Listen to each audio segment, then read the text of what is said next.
दोस्तों, आज की वीडियो में मैं आपको बताने जा रहा हूं कि जब आप पूजा करते हैं तो आपको झटके क्यों लगते हैं। कई लोगों ने बार बार यह प्रश्न पूछा था कि गुरुजी, जब हम पूजा करते हैं तो अंदर से ऐसा लगता है जैसे कोई झटका लग रहा है, और ये झटके किस कारण लगते हैं? नेगेटिविटी है या कोई पॉजिटिविटी है? कोई दैवीय शक्ति है या कोई प्रेत है? इसके बारे में खुलकर बताइए। तो आज की वीडियो में मैं आपको बताऊंगा कि आप जब पूजा करते हैं तो आपको झटके क्यों लगते हैं। वीडियो को ध्यान से सुने ताकि बारीकी से एक एक चीज आपको समझ में आ सके। दूसरी बात, आपको यह भी बताएंगे कि उबासी क्यों आती है, रोंगटे क्यों खड़े होते हैं, आंसू क्यों आते हैं, शरीर क्यों हिलता है और सिर क्यों घूमता है। क्योंकि जब आप पूजा करने बैठते हैं तो यह सारी घटनाएं आपके साथ घटित होती है। लेकिन उससे पहले अगर आप भी चाहते हैं कि आपके इष्ट देव का आशीर्वाद आप पर बना रहे तो इस वीडियो को एक लाइक जरूर करें और चैनल को सब्सक्राइब कर ले और कमेंट बॉक्स में अपने इष्ट देव का नाम जरूर लिखें। दोस्तों, मैं चाहता हूं कि बारीकी से आप इन चीजों को समझें। अगर आप आध्यात्मिक मार्ग से जुड़ रहे हैं और आप भक्ति करना चाहते हैं, आप देवी को प्राप्त करना चाहते हैं, आप देवताओं को आकर्षित करना चाहते हैं, अनुभव करना चाहते हैं, तो आपको इन चीजों के बारे में पता होना बहुत जरूरी है। कई बार सकारात्मक शक्ति के चक्कर में नकारात्मक ऊर्जा आपके पास आ जाती है तो आपके साथ बुरा होने लगता है और आपकी दिक्कतें बढ़ जाती है।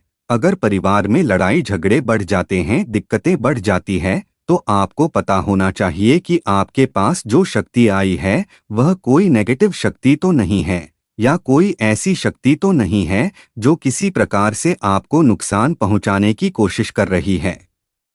दूसरी बात कि आप एक काम करना जरूर प्रारंभ करें। रोजाना छत के ऊपर एक मिट्टी के बर्तन में पानी रखना शुरू कीजिए, पशुओं के लिए, पक्षियों के लिए, ताकि वह लोग भी पानी पी सकें, क्योंकि यह जिम्मेदारी हमारी है। और पंछियों के लिए दाने डालना शुरू कीजिए ताकि पक्षी जो है वह अपने पेट भर सके, क्योंकि इससे आपसे दैवीय शक्ति प्रसन्न होती हैं, पितृ आपके प्रसन्न होते हैं और कुल देवी और देवता का वास सदा आपके ऊपर बना रहता है।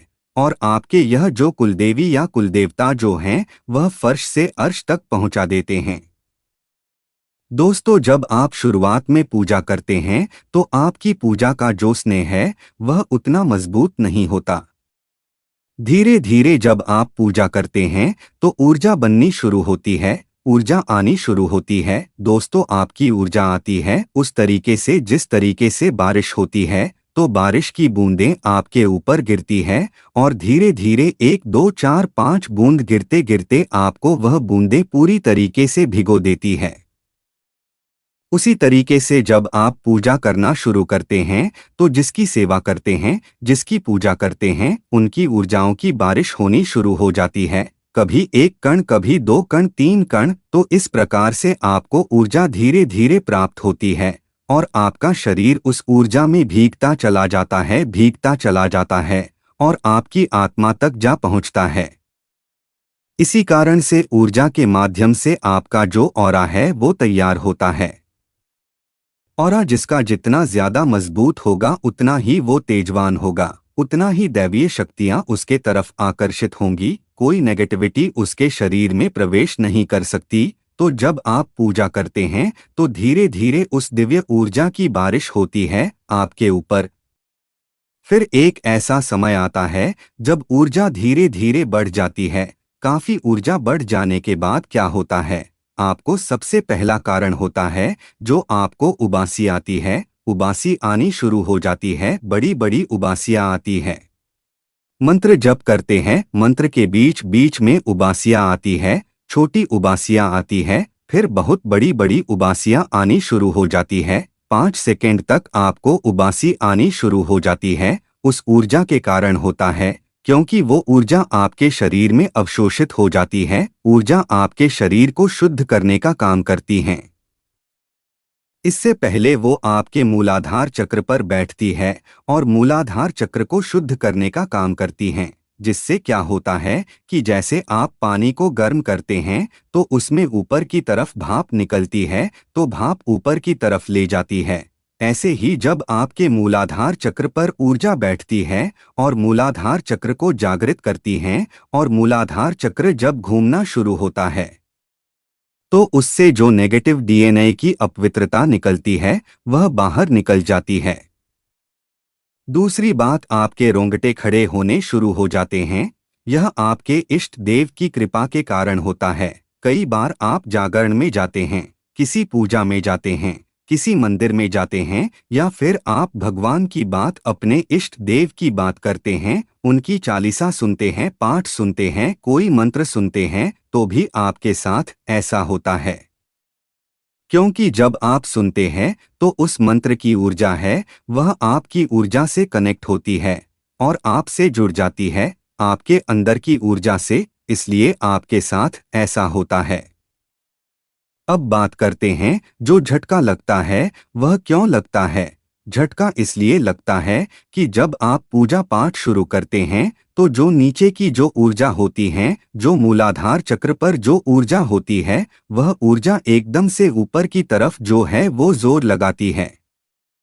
होता क्या है, जैसे आप पूजा कर रहे हैं तो एकदम उठने की कोशिश करती है। जैसे आप देखेंगे किसी चीज को, जैसे एक खाली बोतल को पानी में डुबाने की कोशिश करो तो एकदम झटके से ऊपर की तरफ आएगी, तो इसी तरीके से ऊर्जा झटके से ऊपर आती है, तो इसी कारण आपको झटके लगते हैं। इसलिए मंत्र जप करते हैं तो आपको अजीब से झटके महसूस होते हैं, तो इसी कारण होते हैं। साथ ही आपके ऊपर आपके इष्ट देव की कृपा होती है तो आंसू आते हैं। कभी कभी आपको बहुत ज्यादा आंसू आते हैं, भाव इतना जाग जाता है कि आप अपने आप को खो बैठते हैं। आप मंत्रमुग्ध हो जाते हैं, आप अपने इष्ट को ही देखना पसंद करते हैं और उन्हीं को देखते रहते हैं। तो यह सब सकारात्मक ऊर्जा का ही इसरा है।